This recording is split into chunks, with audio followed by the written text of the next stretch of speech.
my ladies, getting those angles. For the most part, yes, we're excited for you guys to be here. We're going to be doing an icebreaker here in a little bit. But wanted to make sure you guys got some food, got something to drink. I know it's probably about lunchtime. Mostly realtors that have showings and clients. It's probably your lunchtime period here, so we want to make sure you guys eat. And any questions for me? See, we or my team. This is Ben right here in the corner. And my boy True is probably changing right now. But yeah, we're excited that you guys are here. It's gonna be a good day today. So loosen up. Might be a little tight, but we're gonna have a good time today. So thank y'all for being here.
Two chairs here. Three.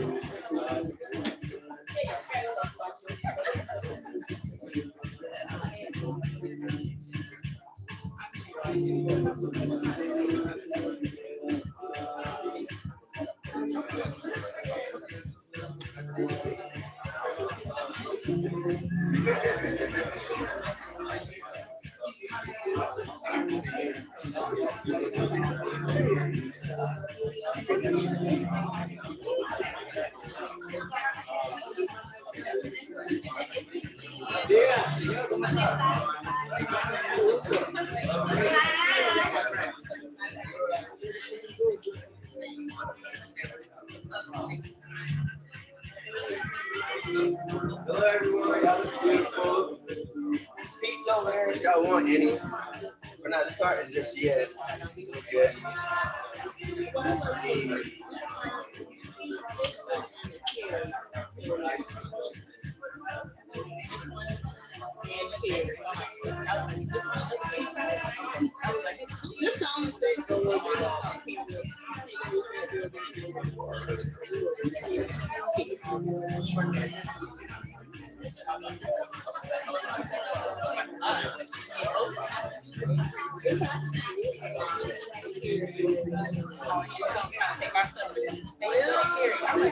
First note,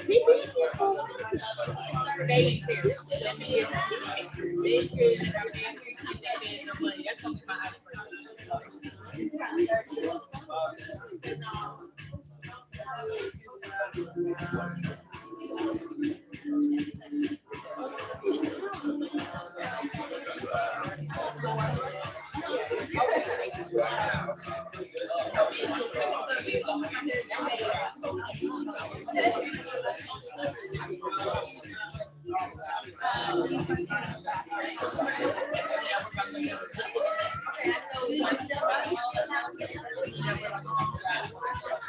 crazy.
Yeah.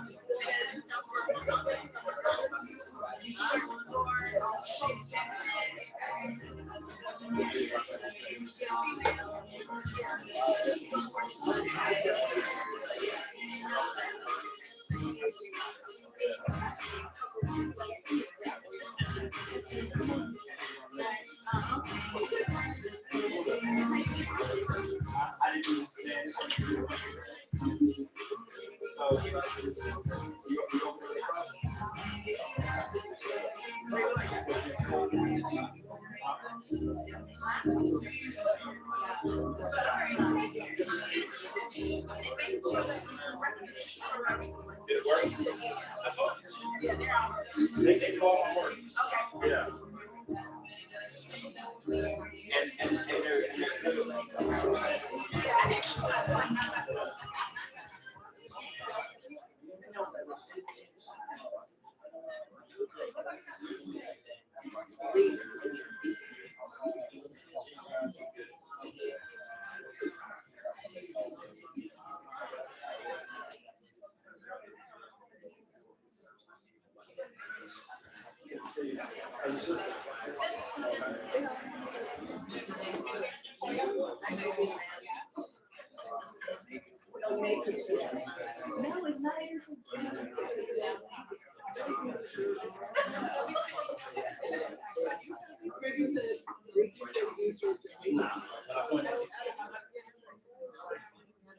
no, it's not always playing.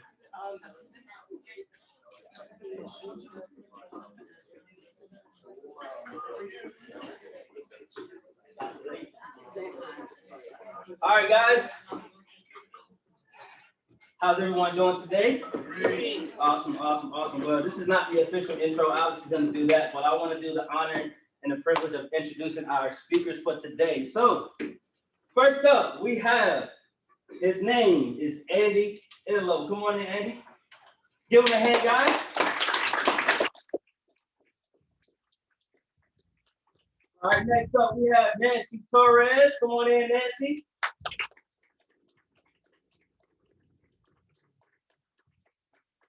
Also, we have Blair Priester. Come on and give it up for Blair. Not least your host, the man of the hour. His name is Alex Sims. Let's give him a round of applause.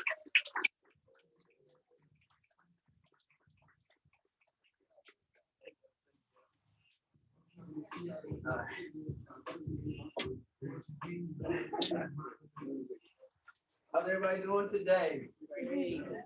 That's good. So, did everybody get something to eat? If y'all want something to eat, pizza over there. If y'all haven't, it is over there. You go get it whenever. I love that smile right there, by the way, Tracy. I'm about to introduce you guys to my lender, Andy Inlow, and he's with Homespire. So he's gonna come up and give y'all some of the details he's working with, some of the new products, and we'll bring him on. Come on, Andy. You got the clicker.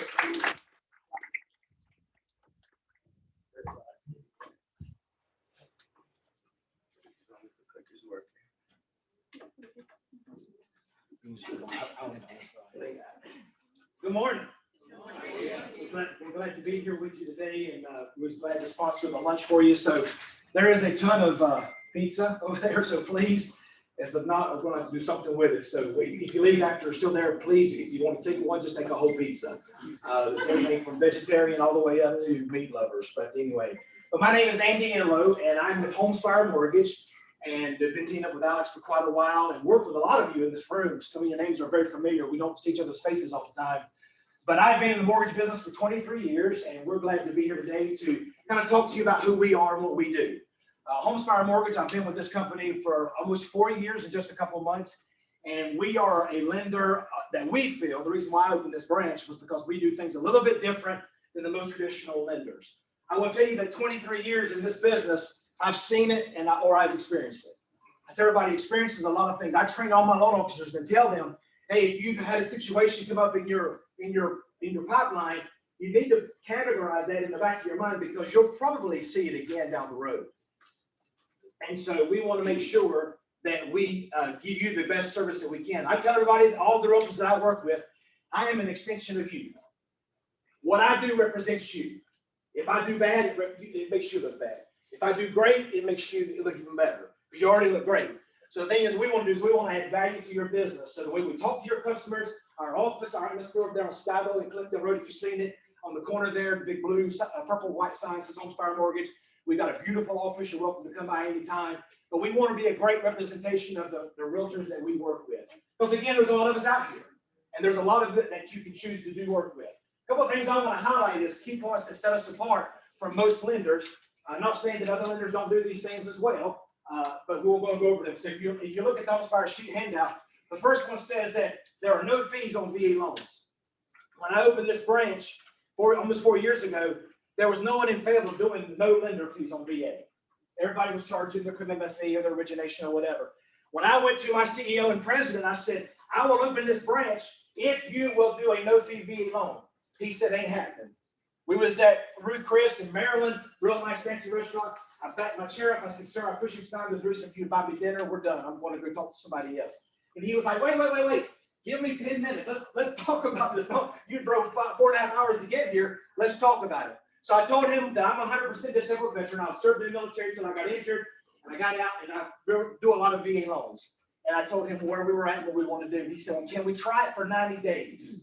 I said, I'll come on board and I'll sign up with you for 90 days. If it doesn't work out, then I'll go somewhere else. And that was almost 4 years ago. Our volume skyrocketed. We broke records last year. We are a very small company. Last year, we did $2.999 billion in volume. So we have grown substantially over the last 4 years that I've been here.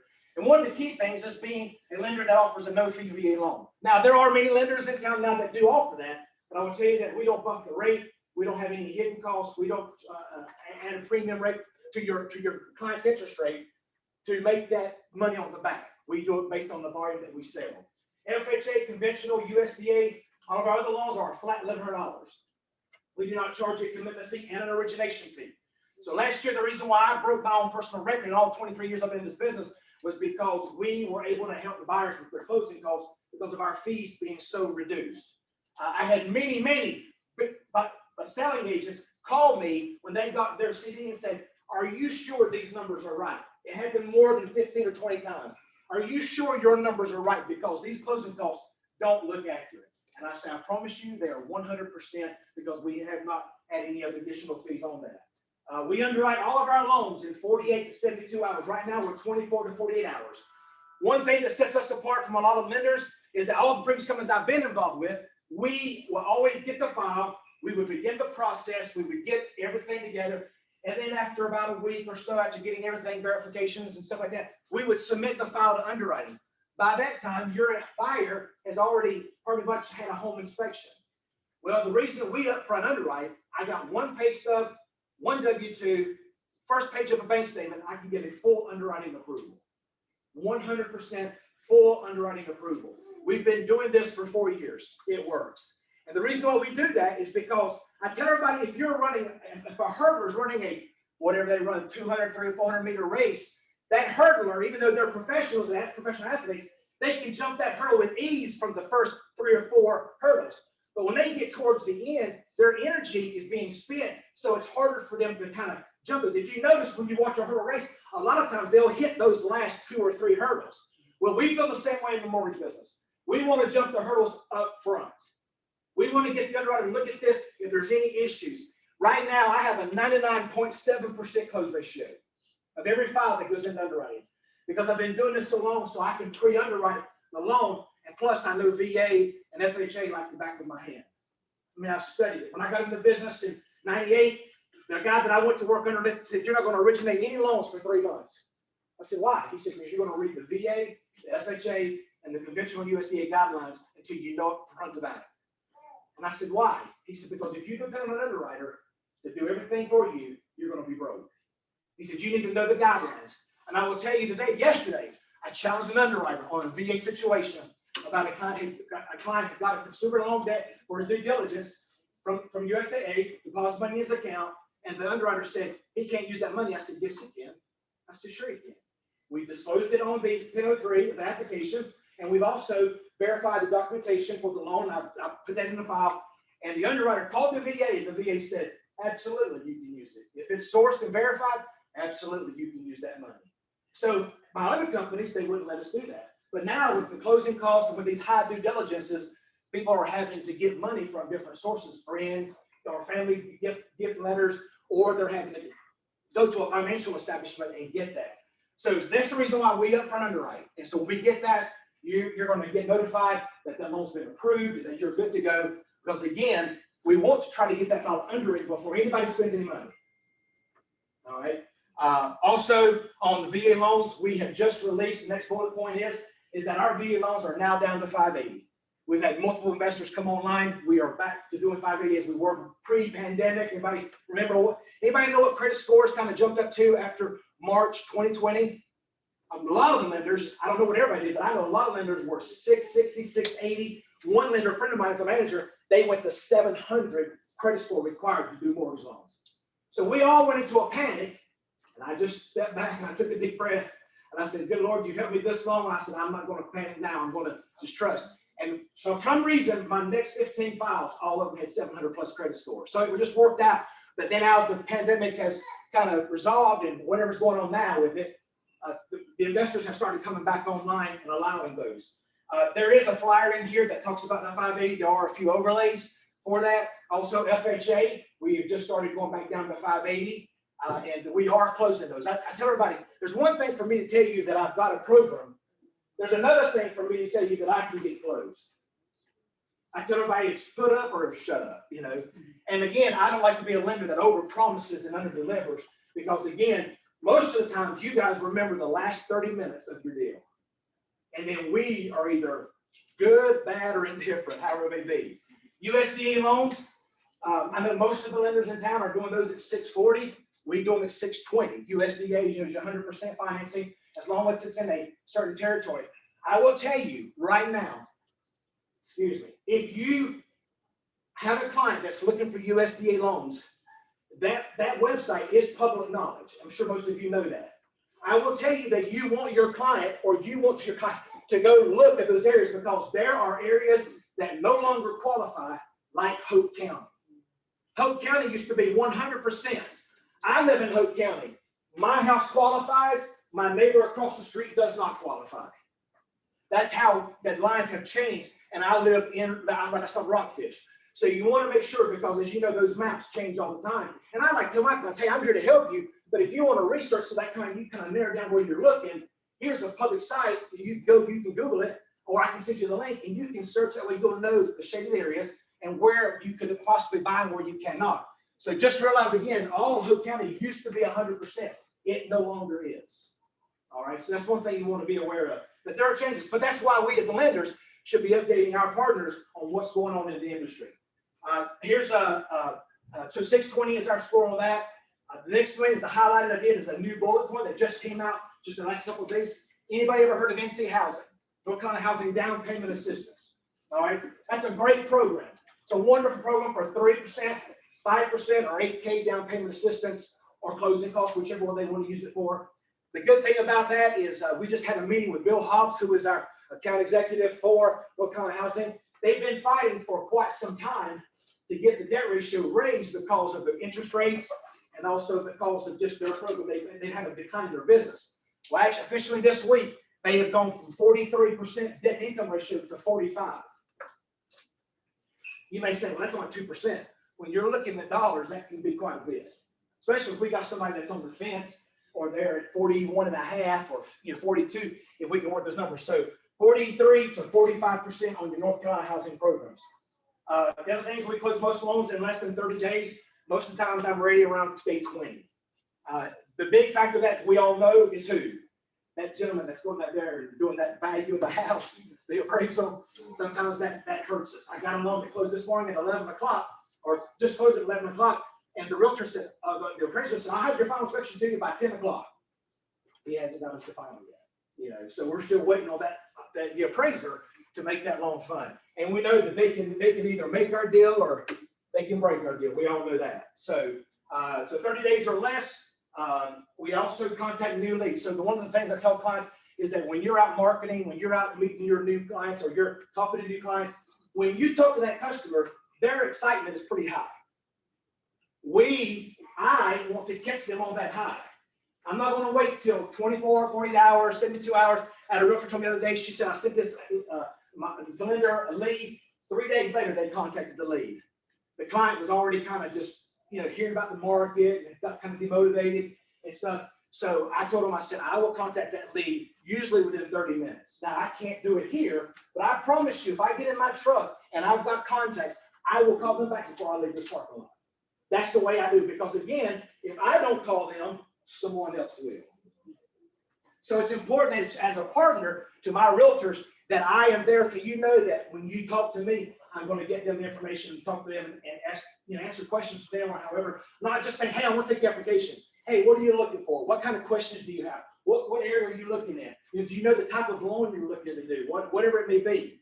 And so we also on appraisals outside of VA, because VA has a rotation roster. We are begging. I am in constant communication with our congressmen and our senators. We are begging the VA to add some appraisers to our market. How many of y'all know we got the exciting news in December that we went to $800 for a VA appraisal? I think it's a joke. And I've told the VA, I called my congressman, Dan Bishop, and I told him, I said, this is an absolute joke that you guys are doing this to our market. I said, because I can move to Hawaii and my VA appraisal in Hawaii is $900. But I'm going to be in Fayetteville, Rayford, and I've got to pay $800. And the problem is with that is if you know anything about VA, once they make it $800, they will never go back down to $650. It will never.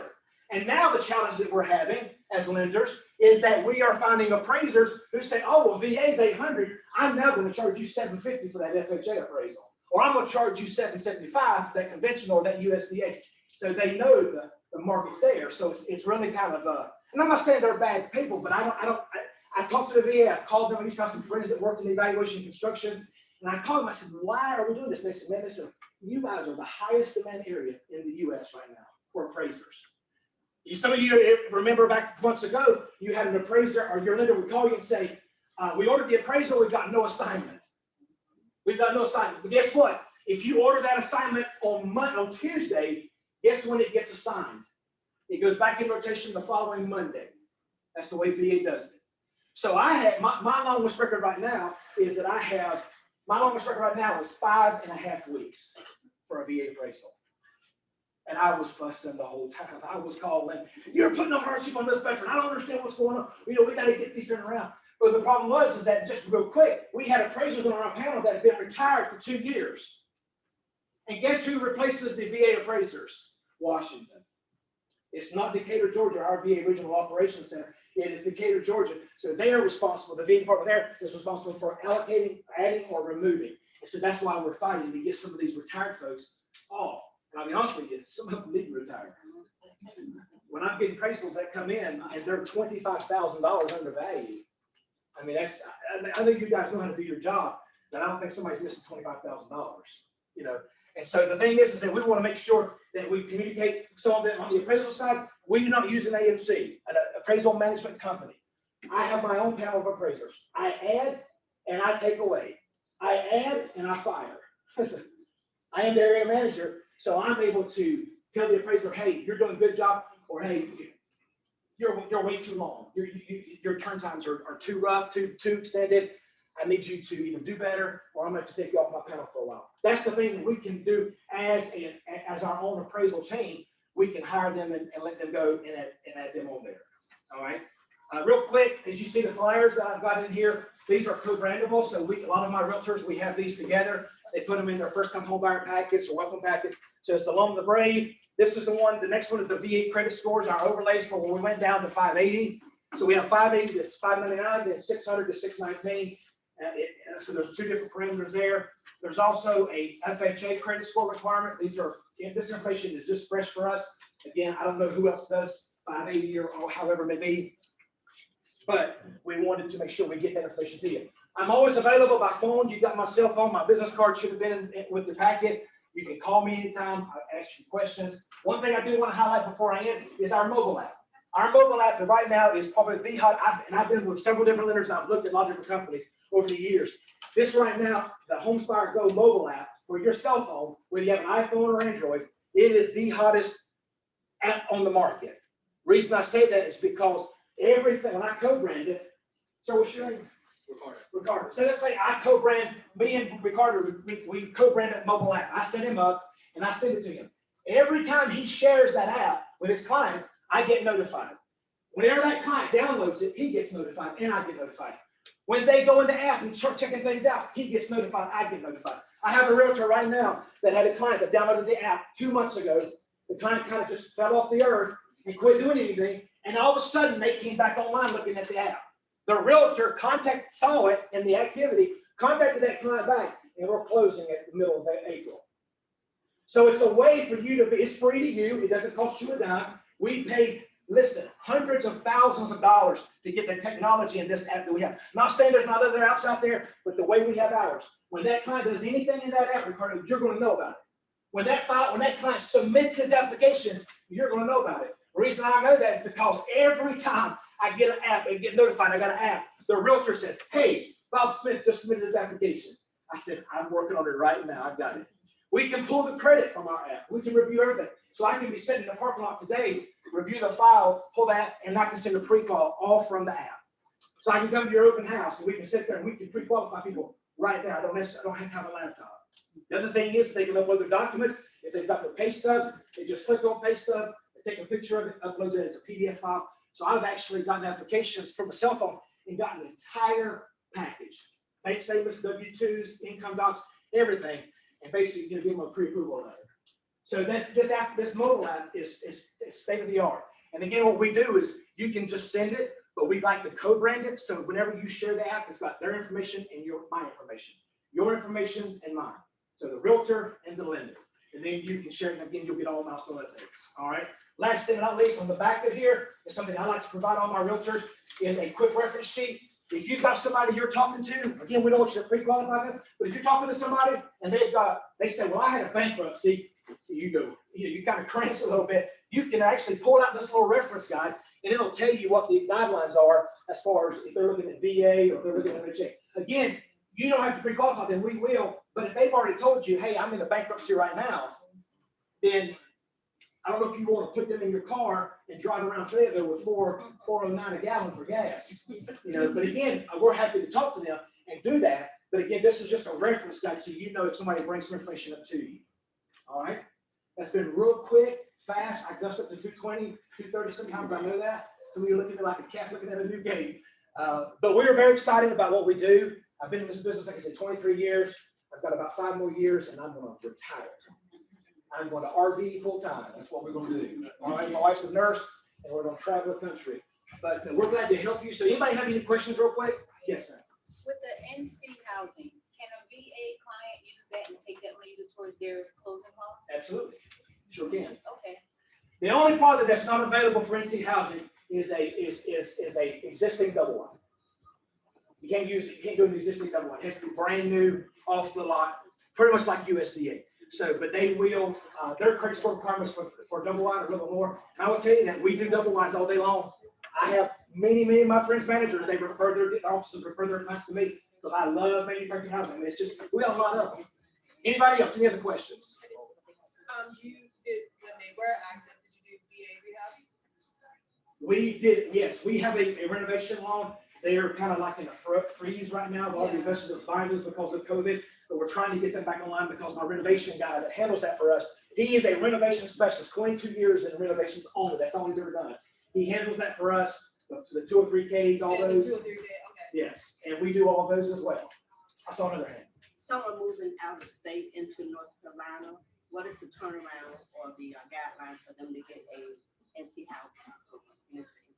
As long as we've got, if they're moving for a job or if they're moving, I mean, as long as we can meet the normal guidelines, if they're moving, I got a client right now that's leaving Arizona and coming here and they're doing NC housing. They got a job, we got the letter, we're trying to work out about the pay stub, as far as when we can close. But yeah, if they're transitioning, we're doing it with the USDA loan with them. Or NC housing, sorry, NC housing. Is that a payback in a certain time frame though? Or is that just like 3 months?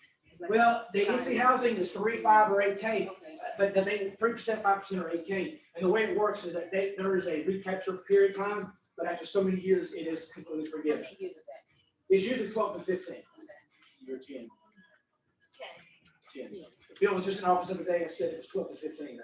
Yeah, it starts falling off at 5% each year after year 10. So year 11 to year 15, at year 15 it dissolves. The 8K completely goes away. But we'll make sure, like I said, we educate our clients on that when they do that type of loan. We want to make sure that they understand. Because I would be honest with you, that silent second lien that's on there, clients do not, sometimes that deters them. But the money is there for, again, it's assistance. We try to do everything we can to offer them the best for them. There was another hand. Anybody else? Getting self-employed people approved. So we have a program that we use that we take the actual the tax return and we scan them into this program. It does everything for us. And so we know within minutes. Yeah, we always do the last 2 years. I might have someone for you. Okay. Anyone else? So again, I'm Andy with Home Fire. It's been a privilege. Again, you can do that. Y'all give it up for Andy.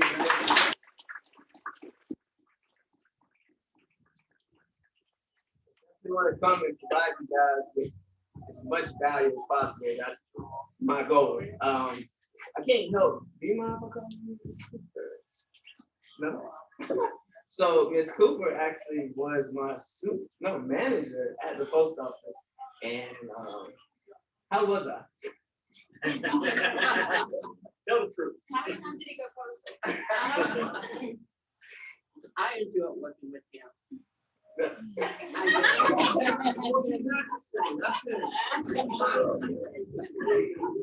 No, it's amazing that we cross paths again, and she's very proud of me. So I am. I'm really happy to see her. It makes me feel good. I'm happy to see all you guys. A lot of your faces look so familiar. And, that's why. Oh, say something. I can't even see you. It's probably me. It's you. Bradley. Can you stand up, man? Did we met at the post office? Well, you met me at the post office. He was my banker when I was at the post office. That's true. But it's amazing to see all you guys. So next up, I'm gonna bring up Nancy, and she's gonna teach you guys how to market on Instagram. And she also just hit 1 million views this week, last week. Million views on Instagram. So give it up to Nancy. She's gonna teach you guys. Go follow her, y'all scared if you are. Hey guys, so the first time I'm up here, so bear with me, okay? Yeah, so real quick, some of you guys have an Instagram and you guys use it. So do you guys use it to market your business or just personal? Okay, so do you use like your personal to market both your personal stuff and your business, or you have separate accounts for each one? Separate accounts. Okay. So if you if you are using your personal, I would suggest you change it over to a creator's account.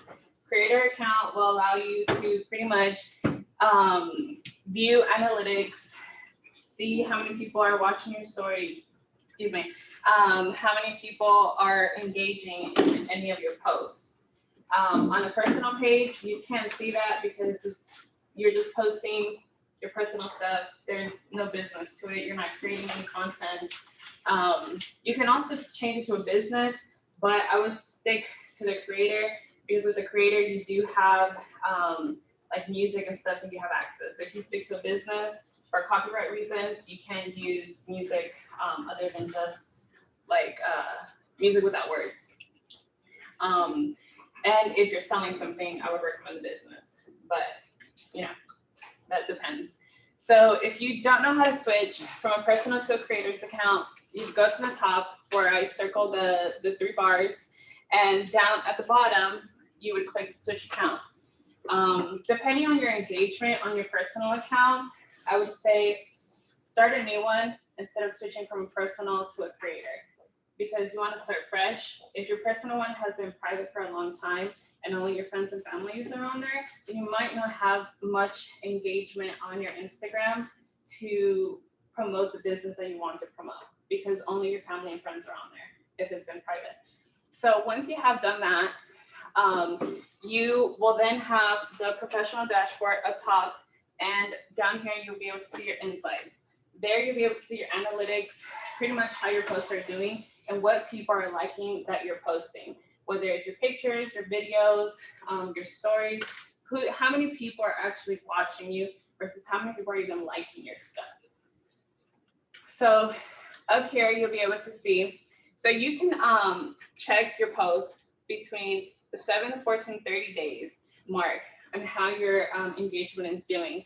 So for me, I hit the 1 million accounts views between January to 14 was my increase.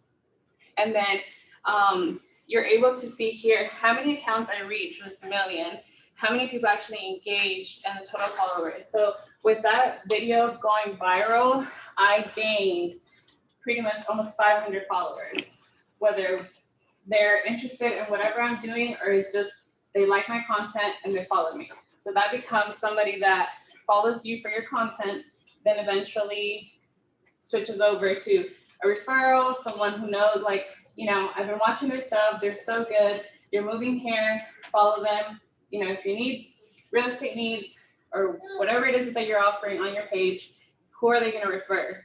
How many people have followed somebody and they're like, oh, look, I followed somebody, they probably can help you on whatever your friend is looking for. So down here, you'll be able to also see your stories. When you post stories of, you know, whatever it is, you'll be able to see how many people and which stories are actually doing good. What topic are you talking in your stories that people are actually engaging in, that they're listening to and they're not skipping them. So also, you can see the best times to post. You can see how many people are following you from what cities. So you can see I have people from New York, Los Angeles, Santa Clarita, and Santiago, which is Dominican Republic, that follow me and they're more engaged on my page. I only have, majority of my followers are women. I only have 23% that are men who follow me. Because obviously I'm not posting relevant stuff for men. As far as times and days, so you can see the most active times that people are on your profile. So for me, it's anywhere from 9 a.m. to about 9 p.m. I would say if you have active times on your page, I would recommend you post the hour before the people start getting active on your page. Because once they log in, your stuff is going to be able to be seen once they log in. So post an hour before your engagement starts growing, the active times. So for me, I would post anywhere from 9 to 10, maybe 11:30. By 12, when my engagement starts going up, I'd be able to have more views on my stuff. But here you can see you'll have people who follow you and unfollow you. So don't do the same thing because Instagram will block your account. If you go and follow 25 people and those 25 people did not follow you back, do not go back and unfollow them because then you'll be considered a bot and the Instagram will block your account and you will have to start over pretty much. So those are the 3 things you could see. All the engagement has pretty much gone up in the last 30 days, 7 days most, as well as pictures. When you post individual pictures, you have your insight for each picture. So you'll be able to see how many people actually saved your photo, how many people sent your photo to someone else, or if they reposted it on their story, it's pretty much the same. So like if you send a video or photo to someone, it'll show here how many people commented and how many people have liked it. As you can see, I on this picture only got 86 likes or 103, but it reached 863, meaning 863 people saw my picture, looked at it, went on my page, but didn't like it. People are watching you. People are watching you. Whether they like your stuff or not, they're watching. So when you use hashtags, you can see on here too how many people engage from your hashtag. From when you make it to the home page, the initial home page on Instagram, where it shows just everything that's kind of going viral and stuff. You can also see there that if you make it to a home page, that's how many people are following you or engaging with you from the home page, as well as if you add a location. If you make it to that location board, people also go on your page by the location. with the reels on Instagram. So with the reel that just went viral, it has now has 1,086,961 views. I think last night it was at 1.1. Your reels are now being played on Facebook. I don't know if you have come across Facebook where you see videos like that on your newsfeed. So when you upload them on Instagram and you have your accounts linked, they're automatically being transferred over to Facebook, not on your personal account, but just overall on the reels. So when you see your insights on the reels, you'll be able to see Facebook plays and Instagram plays, as well as likes from from Facebook and Instagram. So from both of them, you'll be able to see how it's doing and all of that for the videos. Duration of your reels. I know Instagram gives you a total of 60 minutes to do a video. Try to start off with a 15-second video. Try to get everything you need, because people lose interest if the beginning of your video does not start interesting. So your first 3 seconds of a reel should be pretty much something that's gonna engage them, something that's gonna keep them watching. Use transitions. Instagram makes it really easy for you to pause your video and then come back, mirror it where you finish where you started, and then make a transition. I don't know, flip your hair, jump, do something, make it to where people want to keep looking at that video. It gives you the view, and then eventually it's gonna give you a follow. Also, there's the way to know if Instagram is gonna trend your video. So if you see here, there's an arrow by the song that I used for this video, as well as you can see it up there.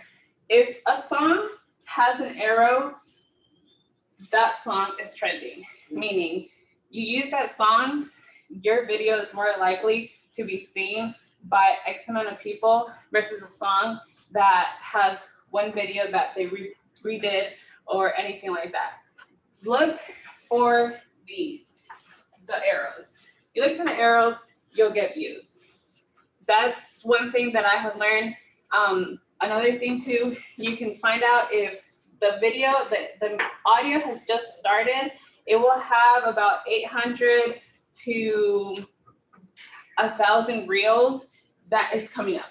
It's coming up, and if it has less reels, between like the 500-800, you're able to throw your video on there so it can be seen on the audio page. And then, if you have no idea how to create a reel, if you find an audio you like, click on the audio. The audio will take you to this page right here where you can see every person that has used that audio to create a reel. You can use and recreate it in your own way. If you have like no clue on, well, I don't know what to write, I don't know what to do, I don't know what to, put on the video, get ideas from them. I do that. When I'm blocked out, I'll go on to the audio page in my niche and pretty much check to see who's in my niche and get ideas from what they're doing. That's another thing, stay in your niche. So if you're gonna promote real estate, make sure that your page is strictly real estate. Do not do real estate, then come over and do, that you're a personal trainer and you're promoting real estate and a personal trainer.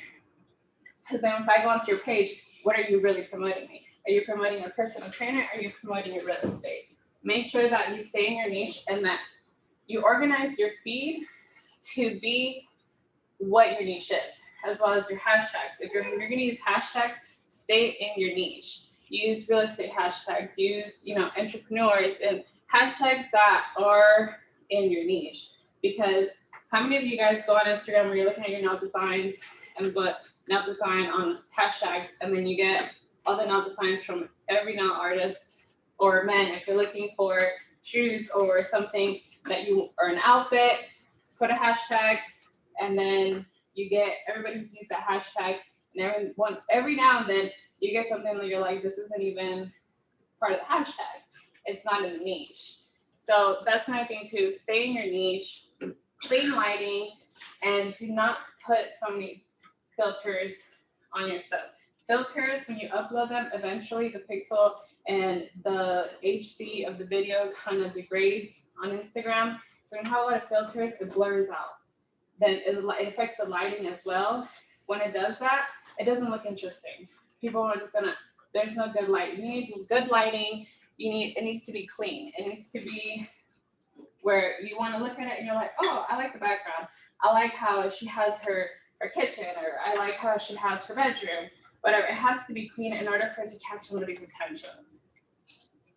Like I said too, your hook in your video has to be the first 3 seconds that video starts to play, because then that's when people will stay and look at the whole thing. So pretty much, lastly, you can do a daily content where you say, okay, on Monday, I'm gonna write out what I'm gonna do for the week and what I'm gonna post. I mean, you can do reels on buyers how do you get a buyer to get pre-approved? What do they need? Make a reel. Buyer needs,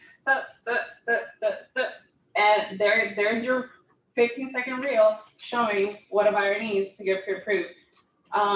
So post a reel between 1 and 2 weeks. Also engage with your followers. So if people are following you, take 10 to 15 minutes to go on their page and comment on their pictures, like their pictures, comment on, because the Instagram sees you're engaging.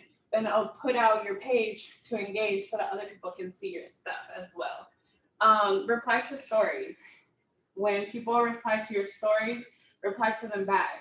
Don't leave them on red or anything, because engagement is what will make your page grow.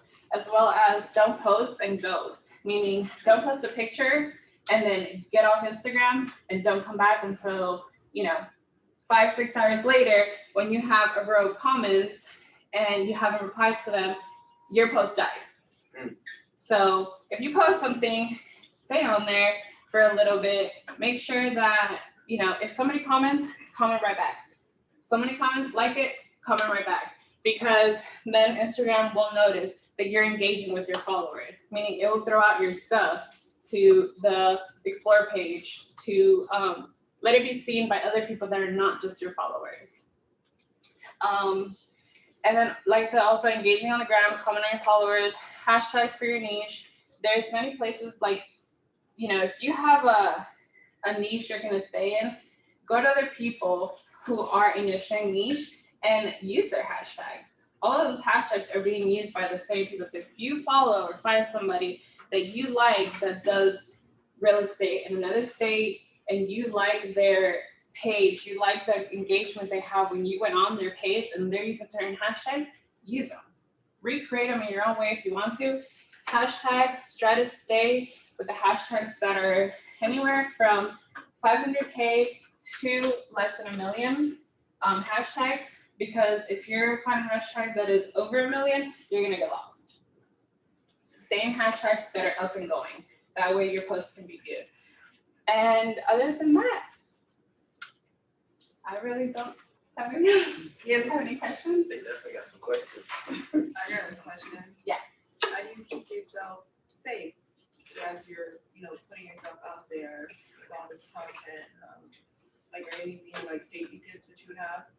Like as far as like putting my face up there and Yeah, like your profile, like access to you. I mean, I'm sure you're careful about where you record at and different things like that. honestly, I haven't taken that into consideration. I mean, I post, if you see me at Walmart, I probably have my son with me and I'm making a video of my son, middle of Walmart.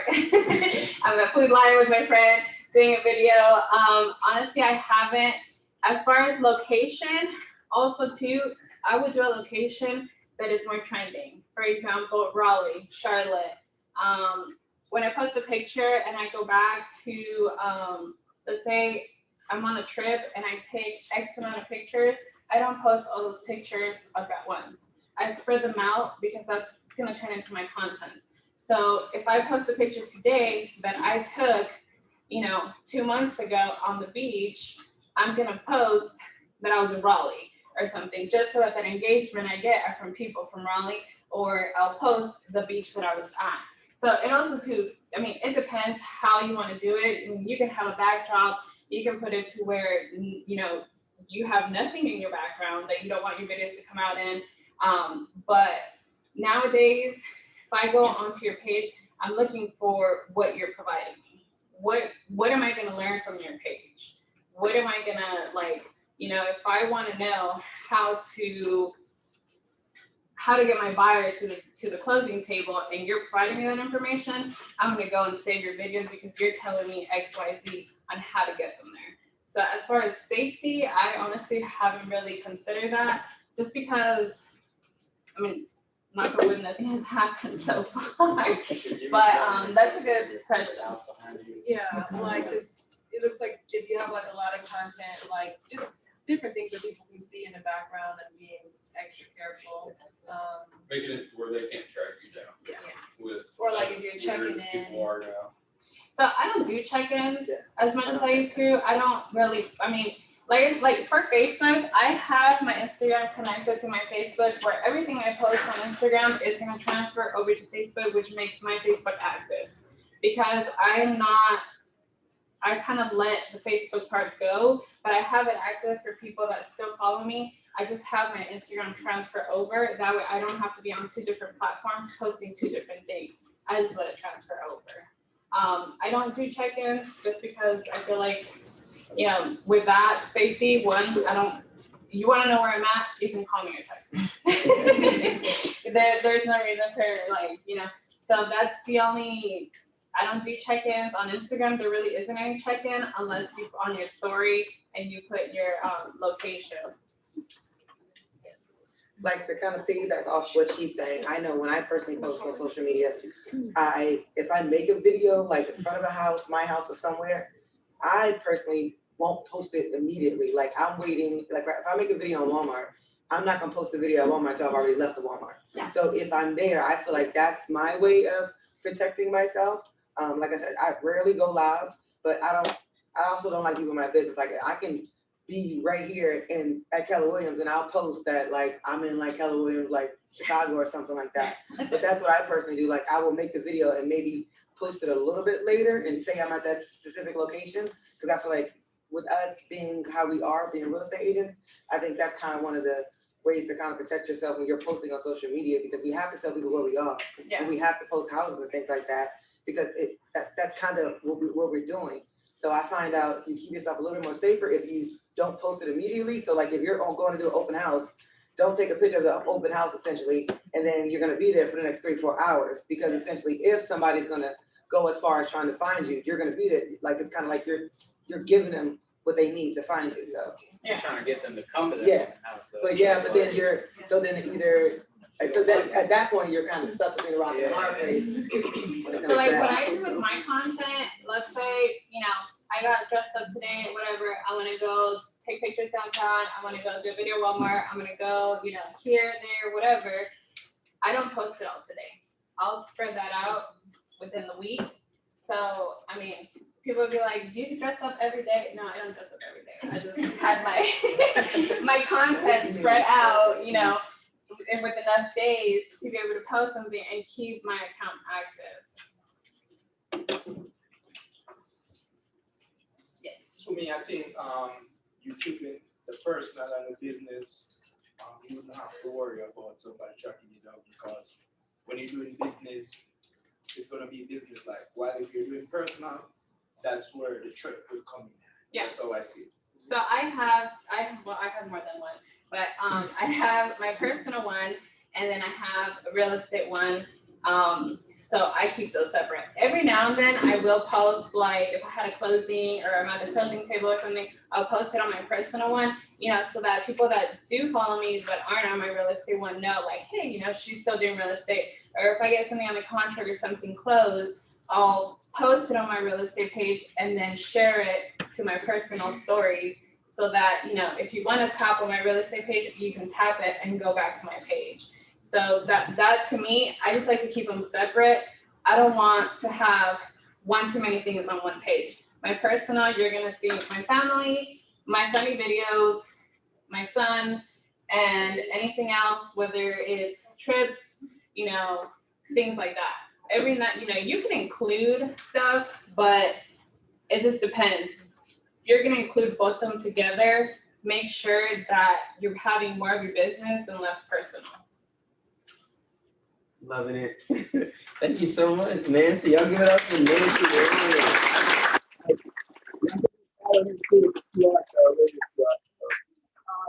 So we got the QR code. Y'all can scan that and go follow her, learn her tricks and tips and things like that. Thank you so much. We're gonna do we're gonna do like a 5-minute reset so everybody can get some refreshments and things like that, get something to eat, network with each other so that you can pass along information, because you guys will most likely work across sale with each other one day eventually. So it's good to put a face with a name. Other than that, I am rolling out my solutions company this month, next month, April. So definitely doing some coaching, mentoring with any agents that need any help, want help. You can go ahead, scan this barcode, fill in all the information, and then I'll definitely get back with you guys. But we'll do a 5-minute reset real quick. Thank you guys for coming out.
But come on, man.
Transaction. Or just Then we communicated back and forth. Same deals. Yeah. For sure, man.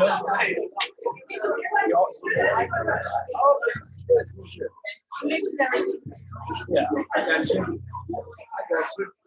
Everything I can do to help you, let me know. But I was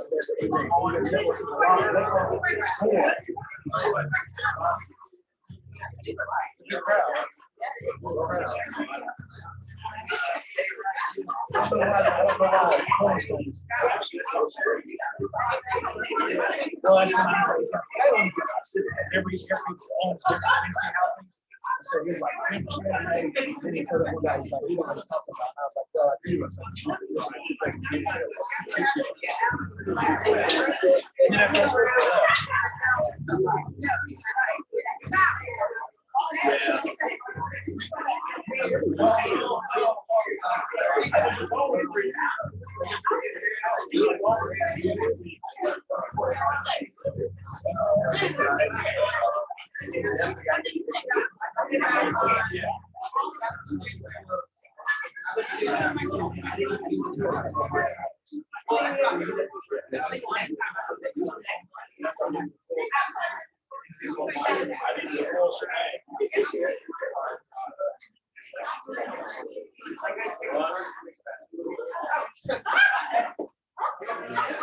was like, what are you talking about?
All right, y'all, we are back.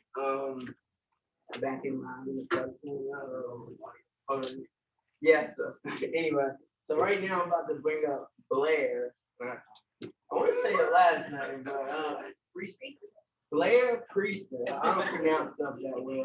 So I'm about to bring up Blair Priester, and Blair is really rocking and rolling, and I knew I couldn't have anybody else. Well, I could have a lot of people, but this girl right here killed it last year, and I don't even know how she did it or how she did it, but she did it, and she got Rookie of the Year. I want to say what, Keller Williams International, like all over Keller Williams. Rookie of the Year at Family Reunion. So y'all welcome Blair and Blair Priester.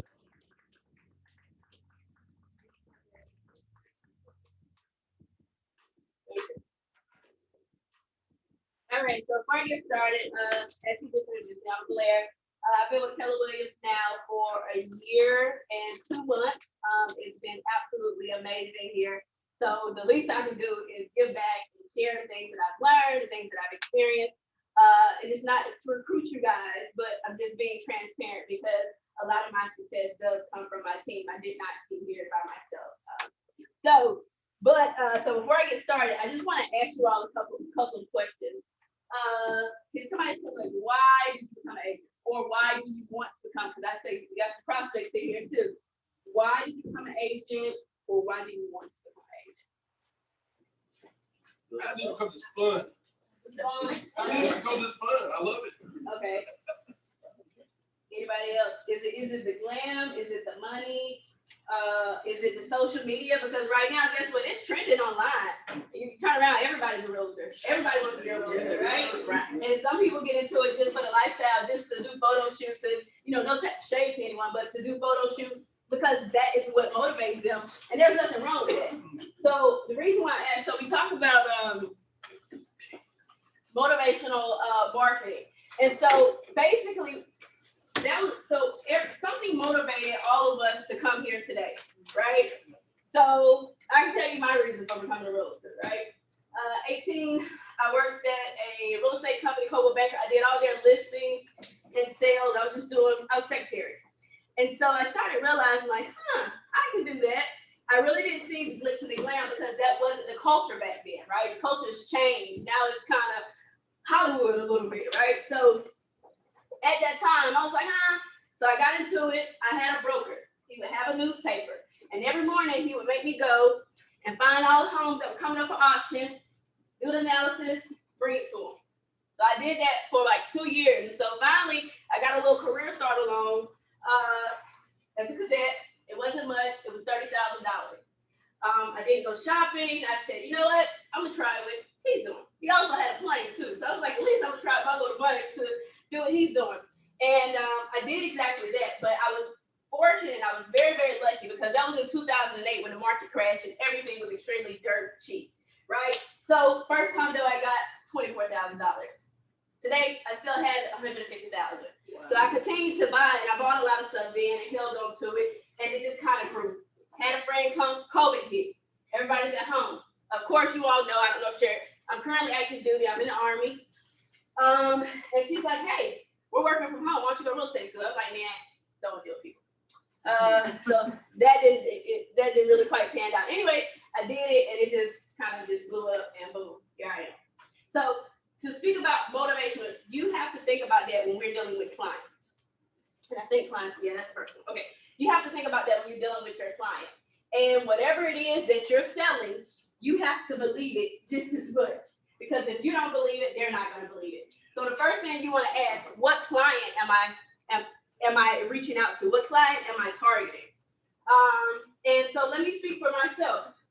So one of my main things, I'm big on building generational wealth. So if you catch me on social media, that is my target. That is who I talk to. And that works, and that's how I connect with some people, but that does not connect me with everybody. So it's important to figure out what client you're attracting, and more so doing the assessment of really who you are, because each one of us, we're all unique. So what Dominique brings to the table, I can't beat that. I can never beat Dominique at being Dominique. The way she believes in something, I'm not going to believe in it. So you have to kind of figure out and do an assessment over your life. So when I started thinking, I'm like, okay, I'm military, I like glam a little bit, but I'm also into I like building generational wealth. So that's kind of my narrative, and I'm sticking to it. So if let's say I want to target, I'm also in a sorority. So if I want to target my sorority sister, which I have not, believe it or not, I have not done one deal with my sorority sister. There's a lot of AKAs in Columbus, Georgia. In Fayetteville, North Carolina. I'm sorry, that's where I'm from. So today I have on pink and green. So now this year, if I want to transition to picking up my sorority sisters, I need to start back attending my meetings. I need to have portraits said pink and green. I need to go into their chat box on social media, Facebook. At that moment, I need to start targeting that particular group if that's what I want to focus on this year. Now, is that my plan? No. But if that's what I wanted to do, here it is. And so at that moment, it starts engagement. And it may not necessarily be that particular sorority sister. It may be, hey, a friend of a friend. But at that moment, my leads start coming from that sorority. So you have to figure that portion out. I gotta keep up with my notes. Give me 1 second. And I'm sorry, I'm not a motivational speaker. I told Martin that. I said, Martin, I can talk about it, but dude, I'm not a motivational speaker. I gotta bring the best up. Okay, so so that's just one aspect. So the other side, you gotta say, hey, do I want to do FISBO? Am I targeting buyers? Am I targeting sellers? That's another thing. For me, let me speak for myself. I go all. Do I do FISBO? No, I just focus on buyers and sellers. So some people say you can be a jack of all trades, but in real estate, I don't think that's the wise thing to do. I think you need to find one thing, master that, find another thing, master that. And then eventually, when you get like Trisha, you've been in the game 20, 30 years, you can do everything and then you can coach us and tell us what to do when we're hitting all these different areas. But starting off, I would say focus on one thing at a time, 1 or 2 things at a time. Let's see here. Okay, next thing. You're selling a brand. I don't care what that brand is. If you are the military housewife, you're selling that brand. At the end of the day, we know happy wife, happy life. When they go home and have pillow talk, that wife is going to drive that. And she's also going to pick the house. So if that's who you are, don't say, I'm just a military wife. Well, there's a lot of power in being a military wife. You're on post, and God forbid me, if you're on post and you live around a lot of women that are staying on post, you are in a gold mine. And if you're not using that, you're not leveraging that, you're not trying. You're not looking around to see what's around you to try. So think about where you are. And some people think that I market military or people that I work with. I don't. I separate it. I don't talk real estate at work at all. My leads come from social media. And that just comes from me posting. Do I post the way I should? Absolutely not. Could I do better? Yes. But that is where my leads come from. And it comes from, I put a little passage or whatever. That's my marketing scheme. It just works for me. So let's see here. Oh, mindset. So this is the big one. So Nancy covered the physical part of motivational marketing.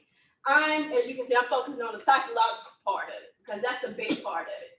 So we have to set in our minds what it is that we want, who we are, and own it. And own it. If you are not your biggest cheerleader, you will not have any cheerleaders. And I mean that. I will use Martin for a perfect example. This is Martin things. Light, camera, action, you're going to think Martin. That's his thing, and he runs with it. So even though him and I are different agents, right? I can never beat Martin. Martin give me his entire blueprint, and I can never beat Martin. But at no point should I ever start trying to think like Martin, because that's not my mindset. That's Martin's mindset. So what's for Martin doesn't work for Blair. And we got different audience. And even though Martin and I know a lot of people in this room, Dwayne, Victoria, it's a lot of people. We didn't have a point where we got both of us trying to do profit share. We got the same, like, hey, I know him, But it's all fun and games, but yet it's still, even though we're that close, we don't step on each other's toes. It's enough money for everybody out here. You just got to have a mindset to go get it. And I know I have affirmations, and I don't want to jump too far ahead. But if you tell yourself, I attract money, you will attract money. And it sounds very cliche, but I will tell you what changed in my life. I went on a trip. Some chaos happened on the trip. That morning, it's a girl in there. She's doing like meditation. Matter of fact, I think it was Dominique. Dominique comes back over. She says, the girl over there meditating or something. So I'm like, what? And I'm like, maybe she's trying to get all this drama that happened last night off of her. So I went to her, I said, Dominique said you was over there, what were you doing? She's like, oh, I was doing my positive words of affirmation. I said, because last night, she said, oh no, this is what I do. Okay, I said, can you send it to me? She said, of course. When Donna sent me that link, I kid you not, I started doing it. I was doing it every morning. I didn't have any business. My first 2 months, I was scared. I was paralyzed by fear. I didn't post it name tag that Keller Williams had gave me to put in my box. I was scared to fail. Failure is my biggest fear. I'm just gonna put that out there. So I didn't do anything. I had a friend who actually gave me, I happened to be there. She was tired. She was like, here, you can have this client. Give me a referral. I said, okay, I'm super excited, like calling, bugging the heck out the agent. I think it was Lindsay. Yeah, it was Lindsay. So I'm bugging, like, hey, I'm new, I'm trying, you know, and she worked with me. And then I'm gonna get to the agents. She worked with me, and I got my offer in, and believe it or not, I won. And after that, it was over. I was gone. And I have no idea why. Only thing I can charge it up to is that positive affirmation, because at that point, I changed my mindset. I was no longer scared. I was no longer paralyzed. And sometimes you may need that push to be able to get out there and just do it and just get a taste of it, just a little bit. Because once you get that first check, where's Quinn at? Quinn just made the top 5. Once you get that first top 5, can we get Quinn a hand too?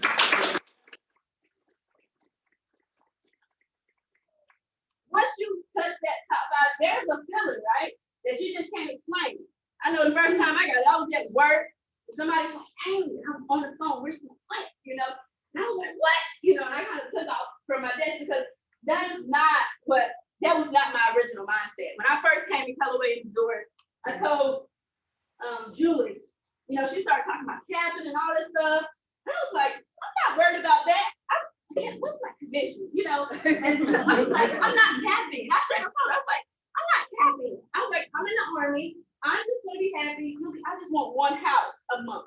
If I can do that, I'm happy. Because my mind, like, oh, that's about $5,000. Oh, that's $6,000. I'm in there, you know. And but again, mindset. Also, what you say. If you say real estate stuff, it will suck for you. What comes out of your mouth goes a very, very, very long way. And again, I know all of this sounds cliche, but I am speaking from experience. So let me touch on kind of vision, success. Let me go to culture.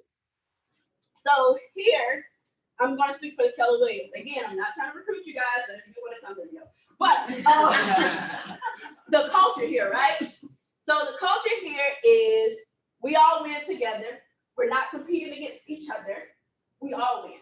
If I know something, she gives it to me.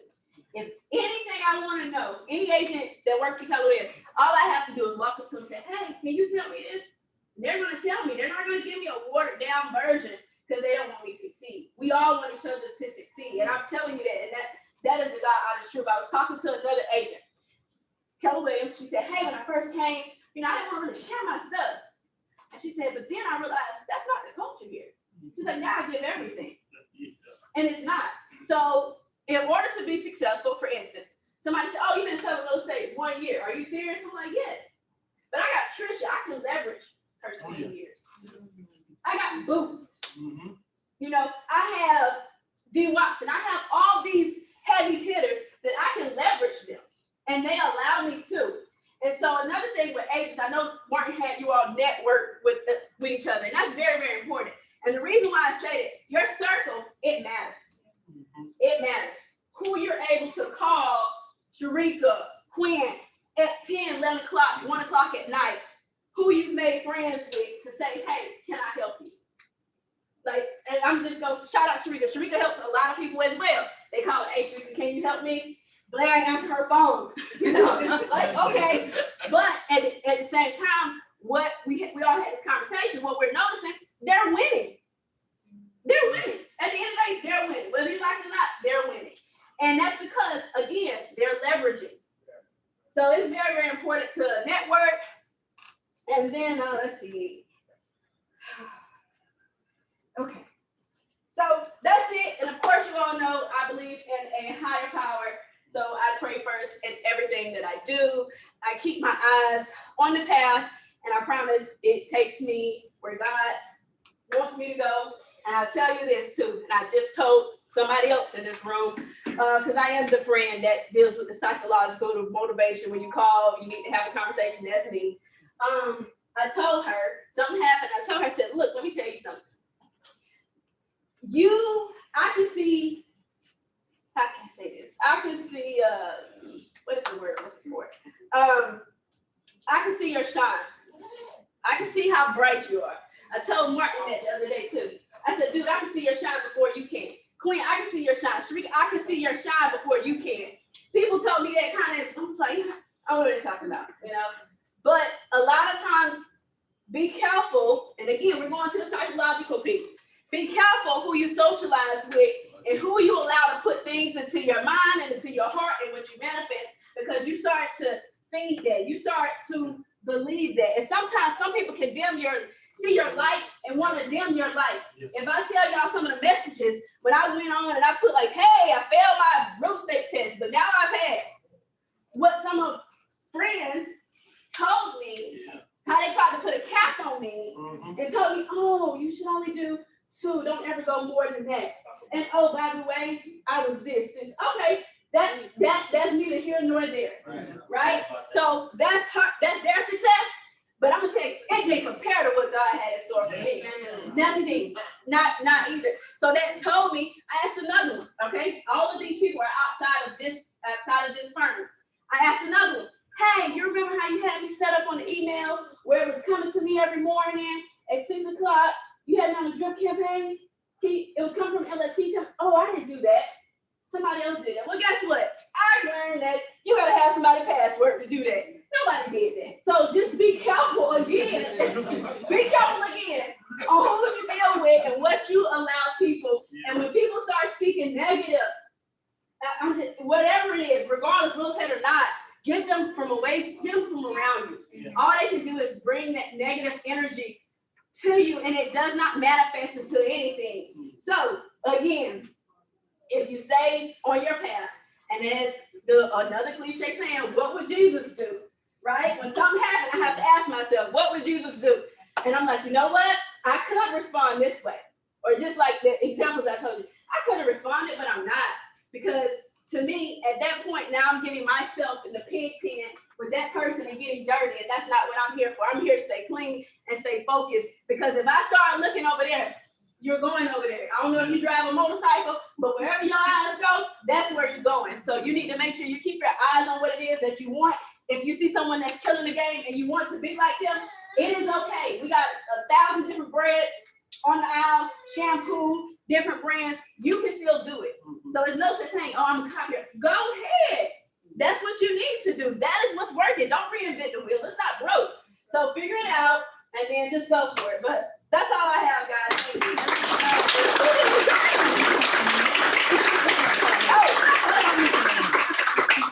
you. Oh yeah, real quick. I need you guys to go follow me. My TikTok game is real weak right now. Nancy, thank you for the tips. But yeah, most definitely go follow me on social media. So, so as y'all know, she did the physical part, I did the psychological part. Y'all seen Martin probably a couple weeks ago, and he is going to do the motivational part, and he is going to kill it. So it is my honor and my pleasure to introduce this real estate mogul, this guy that's going to the top, and I'm so excited to see my brother, my friend, my colleague, Martin Sims. Let's go.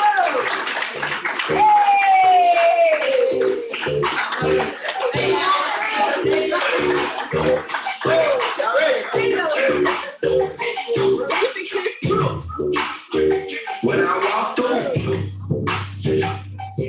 Love it, love it. Woo. What's up, y'all? That was intense, wasn't it? I don't know, follow that. Give it up for Blair again.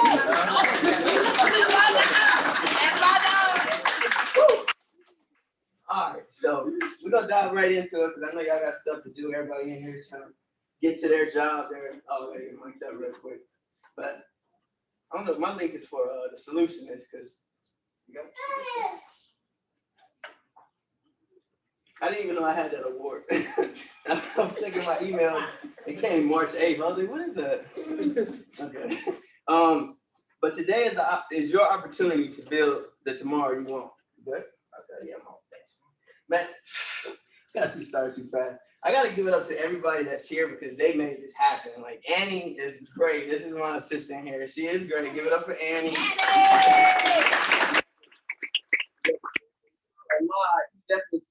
everything. He said, Friday, you don't need to touch nothing. And he took over for me. So give it up for Miles.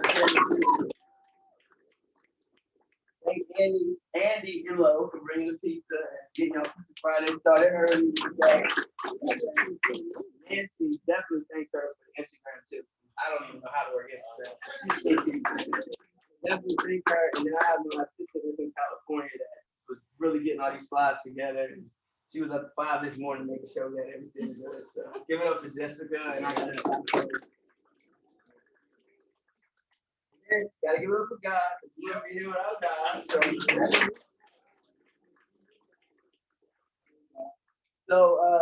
basically, I'm gonna jump right in it. And does anyone know the acronym for fear?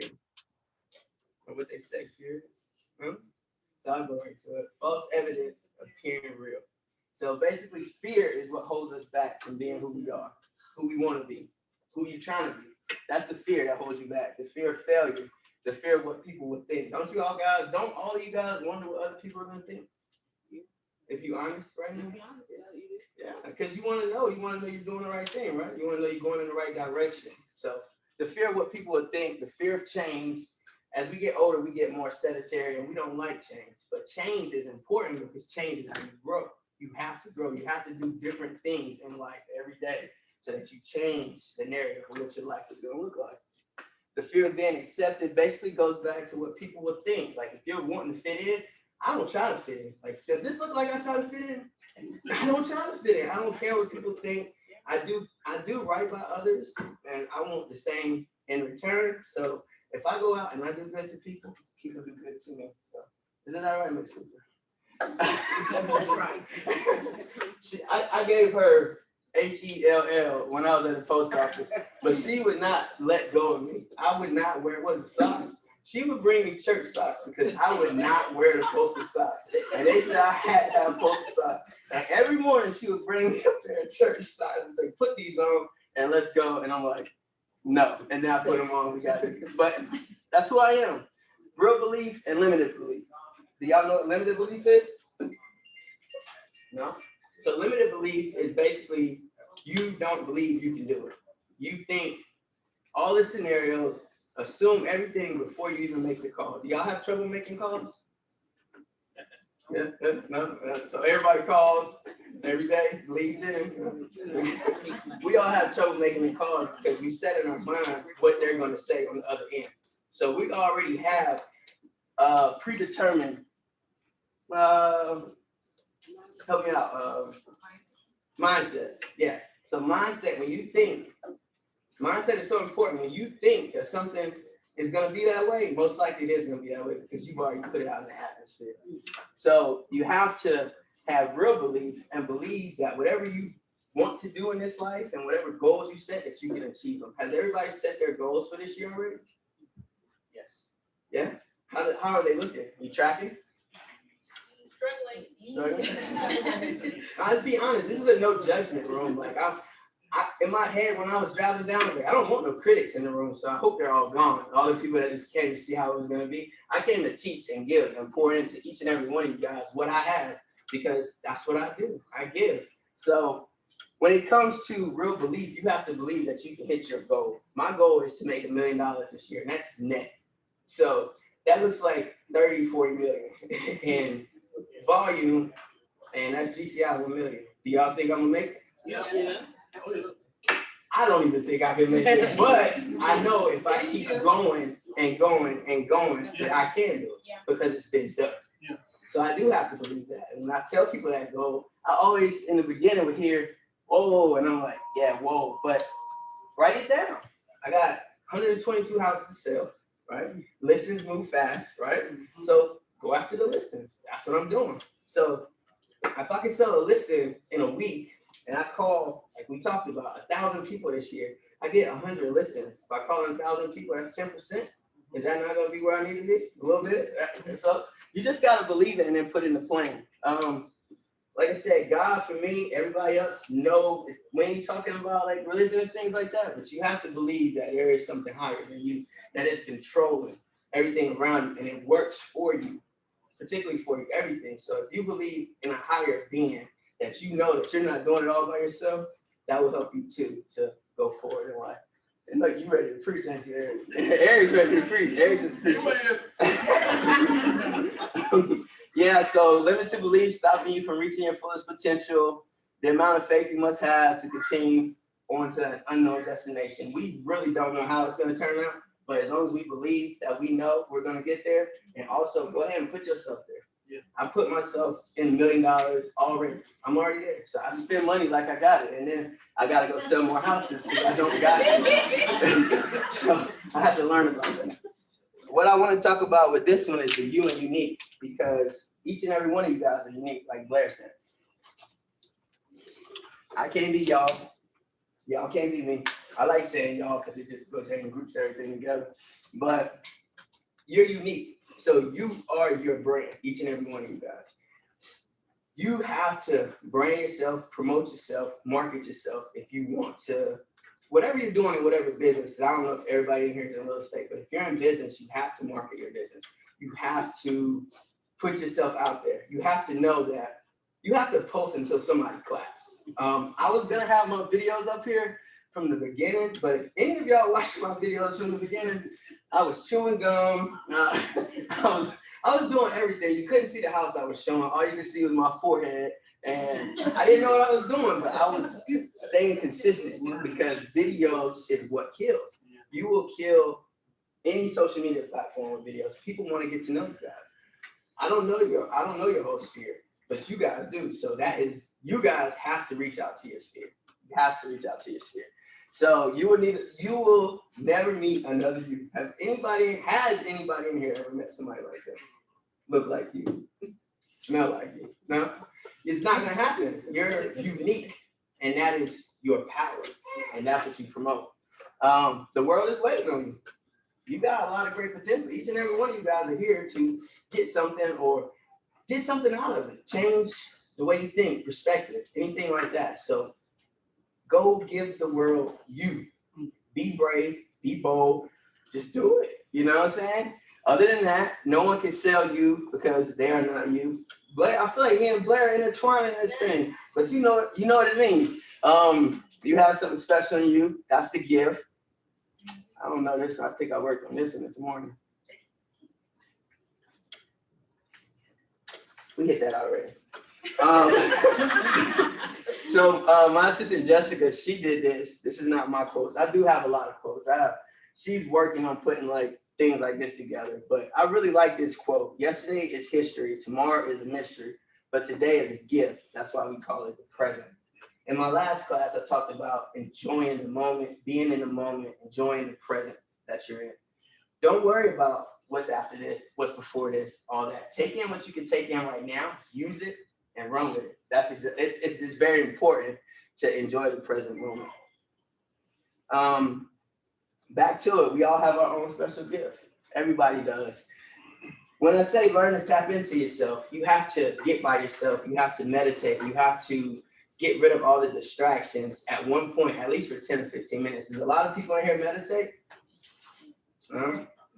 Good, I like it. So meditation, even if you start off with 5 or 10 minutes, you'll be surprised on how many scenarios that are going through your head that stop you from focusing. You solve them. You solve them by yourself. You don't need to talk to other people. You will solve them right there with yourself, by yourself. Medication solves most of life scenarios. Go ahead. Working out, yeah. Oh, you can't forget working out. I met this guy. I was out in the neighborhood. I was looking at this little swampland, and I was like, let me make sure it has some new construction. So I was like, let me see if this is a flood zone. I run out there. He's out in the gym working out. I done handed him my business card. I'm a realtor too. I'm like, cool. Let's keep it moving, like network and keep it going. But any opportunity I have to let somebody know I'm a realtor, they gonna know, because I'm gonna show them and I'm gonna let them know. I'm gonna give them my business card with pride. So definitely work out, because that is important too. Get your blood flowing in the morning. And like I said, we don't spend enough time with ourselves. You come first. You know, you have one of the sayings I love to say when you're on an airplane and they said the oxygen mask drop. What do they say if you have children? Put yours on first, because you can't help the children if you pass out. So you have to take care of yourself first. I love that one. That just always sticks with me. And Sims, I can say something. Yes, sir. Come on, man. today's society, I realize a lot of people don't intake good food, and food is a very important stuff in life. Because if you don't eat right, you're not going to think right, you're just not going to function right. So we're focusing on real estate, we're focusing on business, but we don't focus on what we put inside our body. That's true, man. And this is a part of God creation. And if we don't take care of this temple, you're not going to be able to sell a house tomorrow. That's so And then true. in the long run, we all make the money, and then we have to give it back to the doctor. And just sit on our deathbed in the hospital saying, "Oh, why I'm so sick?" He was thinking about selling that next house. He didn't get to grab a good meal. So True.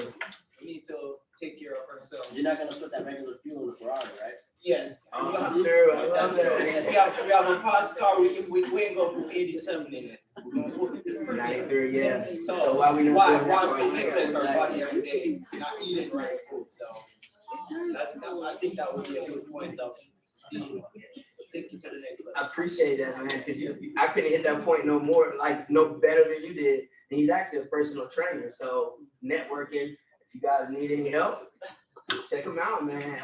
Good guy, man. Thank you.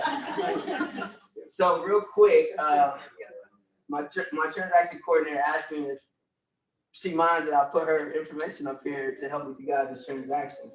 So I said, yeah, just throw it in there somewhere, and I'll be able to talk about it. But leverage is important as a realtor. Don't try to do everything yourself. Learn what you're doing, know what you're doing, but do what you do well, and stop trying to do everything else that someone else can do and they get paid for it. Just pay them that transaction. For that transaction, usually they're what, $250, $350, and your commission is what, no less than like $3,000. You're giving them 10% to do most of the heavy work behind the scenes. That takes away time from you. Let's say it takes you 8 hours to get all your transaction documents together from start to finish to close, and you spent 8 hours on that. What could you have done with those extra 8 hours as far as marketing and networking and meeting other people and things like that? You get a lot more done, right? So that leverage is important. Time and leverage is important. But y'all can scan the QR code to get her information. She's willing to help you guys. She's really great. Been using her since the beginning. Back to this, I'm gonna roll out the coaching program. I didn't know if I wanted to, but God told me to do it. A lot of people need me, and he need him, and then I let him use me because that's what I do. Can't go wrong with that, right? So I'll let him use me. So if you guys are interested in the coaching program, just go in there, fill out your information. We'll reach back out to you. I love to work the room because a lot of you guys came. So I'm gonna be done with this, and we're gonna dive into you guys. Who got anything for me? Everybody good?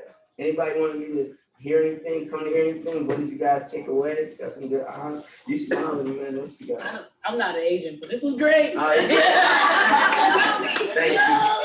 Thank you. What you got? I'm just smiling, saying, look at you go. She's amazing, man. She made my day one day. She wrote me a nice post. I didn't see it coming. I see Megan back there. I see so many familiar faces, man. I really appreciate you guys. Support each other.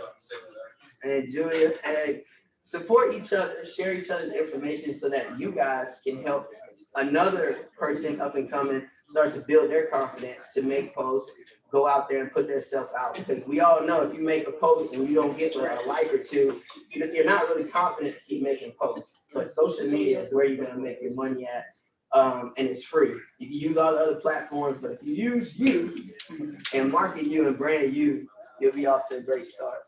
So, I got something to say. I don't know if everybody that was here for his last class, but I told Martin, one thing that really motivated me, we talked about utilizing your time and making adjustments. And one thing I learned from him was waking up earlier.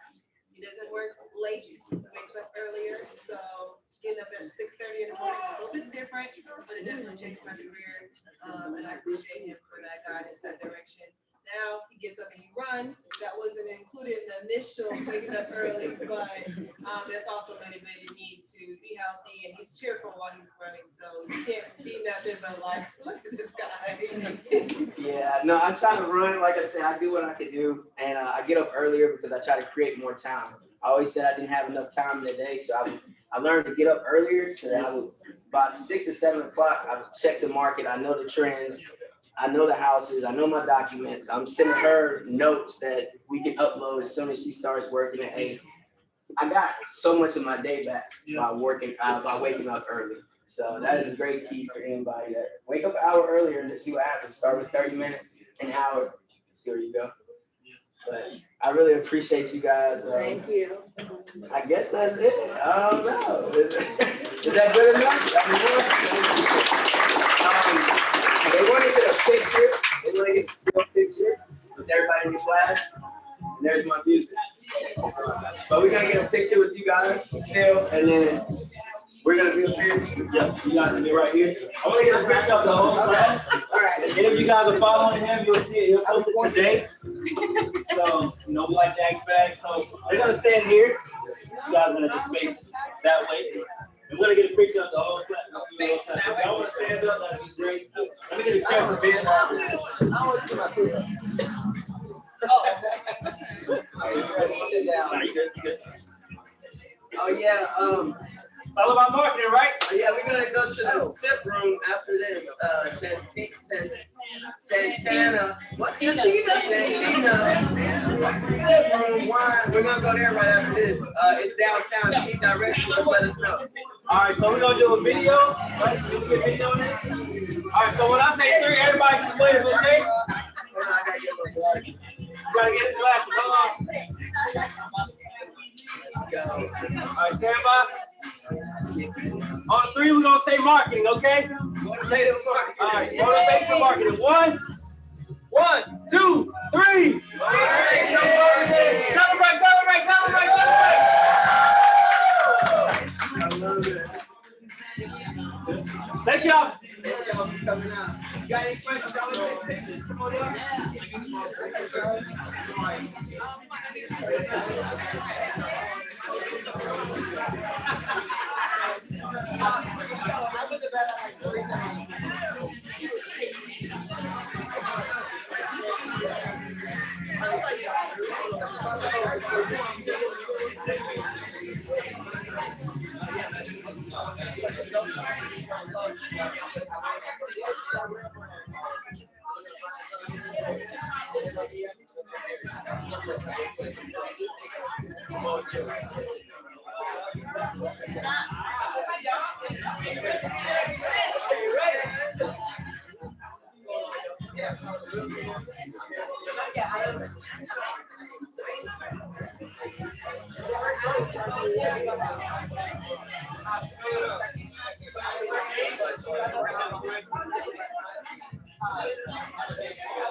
information, questions.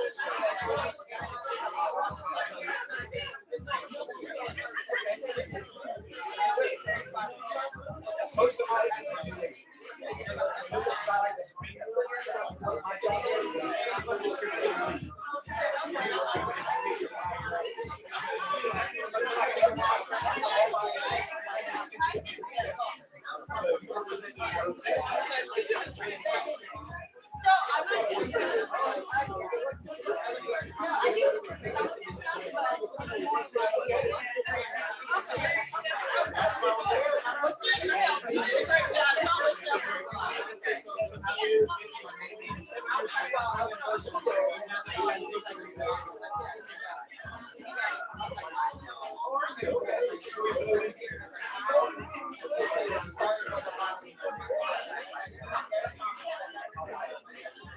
we went before the highway down in Dallas, so I rode the bus. I got to the store, they were like, would you like champagne? I said, no, they can't.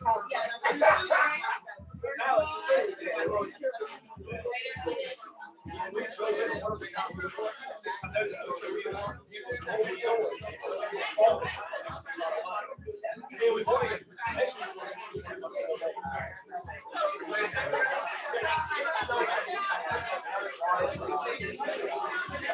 One the one I wanted to do better. That's over the water.